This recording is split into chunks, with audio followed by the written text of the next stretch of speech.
गेल्या 20 दिवसापासून शेतकऱ्यांचं मोदी सरकारच्या विरोधात आंदोलन चालू आहे। कोरोनाच्या काळात टाळ्या वाजवायच्या याच्यामध्ये देशाला वेड्यात काढून 3 काळे कायदे शेतकऱ्यांच्या विरोधात मोदी सरकारनं पारित केले आणि या कायद्यामध्ये कुठल्याही शेतकऱ्याला हमीभाव मिळेल किंवा उद्या त्याच्यावर अन्याय झाला, अत्याचार झाला तर त्यांनी कोर्टात जावं किंवा त्या कोर्टाच्या संबंधी त्यांनी आपली भूमिका घ्यावी अशा पद्धतीचे स्पष्टपणाचे आदेश त्या काळ्या कायद्यात नाही आणि म्हणून संबंध देशामध्ये शेतकऱ्यांच्या विरोधात एक वातावरण झालेलं आहे आणि याचा निषेध करण्यासाठी आज जिल्हा काँग्रेसच्या वतीनं या ठिकाणी आंदोलन होते। सर्व पक्ष त्याच्यात सहभागी होत आहेत। दुर्दैव असं आहे की शेतकरी आपल्या न्याय हक्कासाठी लढत असताना केंद्र सरकार एक बाजूला लोकांमध्ये सांगते की याच्यात माओवादी आहे, दहशतवादी आहेत, अशा पद्धतीच्या वावड्या उठवून शेतकरी आंदोलन बदनाम करण्याचं काम मोदी सरकार करते।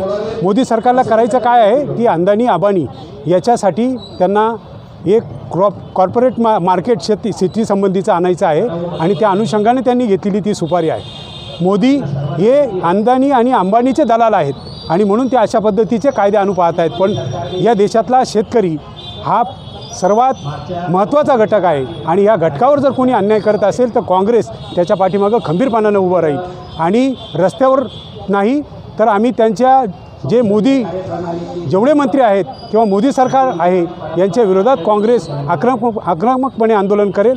याची मोदीने दखल घ्यावी आणि हे काळे कायदे तात्काळ रद्द करावेत अशी आमची मागणी आहे। धन्यवाद।